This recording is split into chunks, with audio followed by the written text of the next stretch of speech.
Don't tell him that. Well, there we go. Temple of Triumph going to come in here for Johnson. as director of Magic R&D, he has done quite a good job making sure that green is not necessarily the worst thing to be doing 100% of the time. Maybe that was the big plan all along. Just get hired so Slowly but surely infiltrate to make green the best color. when your opponent started with a forest and a green spell, you weren't just laughing in the back of your head. That's correct, yes. See, now we've worked our way into Siege Rhino territory. What's next is the question. What's next? Pelucranos? They Yeah. didn't make him like Pelucranos back in the day. That's true. Magma Jet is going upstairs to Stecher. He's down to 18. Johnson got a scry. Those cards go to the bottom very quickly. Perhaps Andrew's looking for a blue source for his Mantis Run. Well, you see a Flooded Strand in the hand, so that's not the case. He just drew a Rabble Master, so he's got things to do. Although this is the spot we've talked about before where the other player has mana up, are you willing to concede the tempo of casting your threat into what is likely a removal spell, and then you're allowing your opponent to untap and play a spell? It looks like Andrew, being on the cautious side here, not casting his Rabble Master. A resounding no. Yeah. Has the opportunity to cast a Rabble Master on this board and says, nope, you're not going to get tempo on me. You're not going to Lightning Strike or Magma Jet or heck even Nullify my creature. Well, He'll do it on my terms. Exactly, because it's not just killing it, it's then Ben untapping and playing his own Rabble Master or a Mantis Rider, and then Andrew's way behind. It's a sweet spot in the format. Here is a Jet, so the removal spell's there. Paid off. Little scry action here. I think it's 2 dig through times Stecher's looking at. Probably keep one, bottom the other would be my guess. That card's too good. Keep them both. Keeping both is ambitious. Best card I've ever seen. All right, 1 to top, 1 to bottom. This feels like the correct course of action. Probably correct, yes. See Temple of Epiphany and a Mystic Monastery. Gotta play the Monastery, pass the turn back. Sacrifice the Flooded Strand, Will Johnson. He's going down to 17. We're gonna even it up. And I really like Ben playing the Monastery there, even though it's a small thing. He's probably casting Magma Jet anyway, so he gets his scry taken care of. So save the temple for a spot where you're not already setting up the top of your library.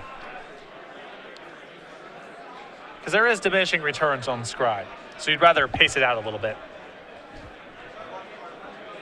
I think players have this instinct of, yeah, I always just play my scry lands first, I want to see what's going on, but you can time them better. Yeah. Johnson gonna draw. Copy of Magma Jet. There's a Battlefield Forge. And no interest in playing the Rabble Master. There's another Jet. Now the big question there is, should Stecher be casting his Jets now instead of just waiting to use those removal spells? Because Johnson's not playing anything. Now, to be fair, Stecher doesn't know that Johnson is sandbagging this Rabble Master, but now since Johnson has seen that, okay, he's used 2 burn spells already, well, maybe the coast is clear. With a dig through time in hand, I like Ben just casting his stuff. Because if he's able to get through dig through time, he probably just recoups all the card disadvantage. Also, as long as Andrew's going to sit there doing nothing, he might as well just set up the top of his deck, make sure he's drawing spells or whatever he's looking for.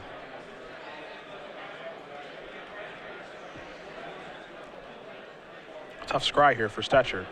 If nothing else, I can tell you in Burn Mirrors, when nothing's going on, I'm getting Magma Jetted, I feel like I'm losing the game. Sure. Bad things are happening. Draw a card. Jeskai Charm is what Stecher has found.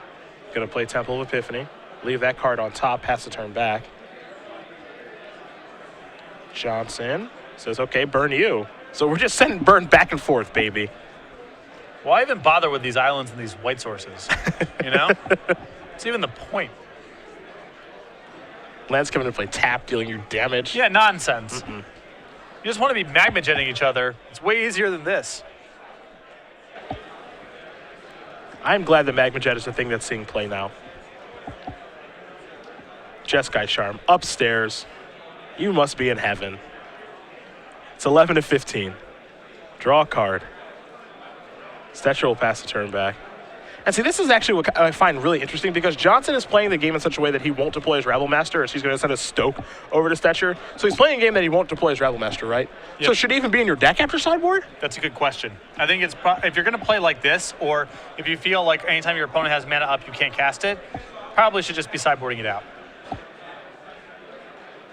He's going to go reaching now. Now he has Disdainful Stroke backup, so he can at least fight over a Stoke or, a dig through time. There's 2 mana. That's going to take that away. Lightning Strike trades with the Rabble Master before the trigger happens. Stecher will draw. It's a copy of Flooded Strand with a Disdainful Stroke at the ready. in case anything huge comes in. There's the Strand. Pass the turn back, will Stecher over to Johnson. There's a lightning strike. Now that's a little risky because now you've got the shield down on Disdainful Stroke, and Stecher can take the opportunity to resolve dig, but he does not. That was his window right there. Yeah. Unless Stecher wanted to hold up Stoke the Flames instead, which I guess is fine. Yep, and so now, and this is probably his best card right now. It's going to get countered from the Stroke. The way that Ben's been playing this game is all about setting up that dig through time. If he wanted to do that, I would have rather... Well, maybe, Okay. maybe that's what he was setting up Hold all up. along. Never you mind. I don't know if that was in his hand when he cast the dig through time. I'm not sure either, but either way, it's in play now. Keranos got to the Storms, and this is kind of the mirror breaker if it gets into play. It generates so much value. You can tell the way... Oof. Never mind. A Banishing Light, though. We've been getting ahead of ourselves a couple times. Look at these two go back and forth. Stecher has a Stoke. Pass the turn back. Johnson draws a Stoke. He'll pass the turn back. Who's the first to move?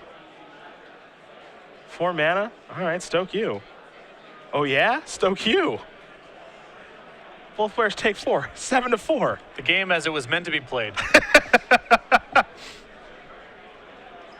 Vern everywhere. Don't even bother putting a non-land permanent in play because it's just going to die. Now Ben is horrified. He can go to 3 here. It looks like he's got a 3 damage. He looks like he got a spell, and he's a little afraid to sacrifice the fetch land. That's what it looks like. So it's an upkeep Magma Jet. He's going to put Johnson down to 5. I like doing this in the upkeep because he can sack the... He can... Anything he draws that's lethal, he can cast the same way. Sure. He has nothing in his deck that costs 5 mana unless he has a second Keranos, which he does not. So, But no reason to take the point. He can't draw anything that's lethal this turn. No way to deal 5 in his deck. He can deal 4. Well, Andrew, okay, yeah, Andrew's falling to 5 here. Yep. Never mind. He goes from 7 to 5 from the Jet, and there's no way for Ben to deal 5 in the deck. Again, Stoke and Jeskai Charm will allow him to deal 4. What's this going to be? That is an Arc Lightning, puts you to 2. Boom. And now Stecher says, please don't kill me, draw a card, Stoke you. And that is going to do it. Andrew Johnson going to win this match over Ben Stecher. 2-1, and he'll be the one moving on with Jeskai aggro into the elimination rounds tomorrow morning. Yep. Not a lot to say about those games. Burn you real good. Can't even really cast your stuff. Andrew had slightly more high-impact stuff. Possible Ben could have timed the dig through time in a different spot there because I think if it resolves it, he's got a huge edge. I think so, too. And that game is really interesting because, maybe he was setting up the Keranos with dig through time as the bait spell. Maybe yes, maybe no. Not sure if he actually peeled the Keranos or not. But the big question here is, which is the better bait spell? Which is the spell that's more important to resolve? Is it Keranos or is it dig through time? I think it's Keranos. There's no guarantee that Andrew even has any Banishing Lights left in his deck. Sure. If that card enters play, forget about it. There's no way Andrew's winning. So if Keranos was in his hand, I think that's fine. I thought Ben's hand was Stoke, Dig, in which case I like leading with Stoke in that spot because most likely Andrew, if he has a Disdainful Stroke in hand, has to counter that. It's too much damage. And then you get to untap and Dig, which may be the real prize anyway. Yeah.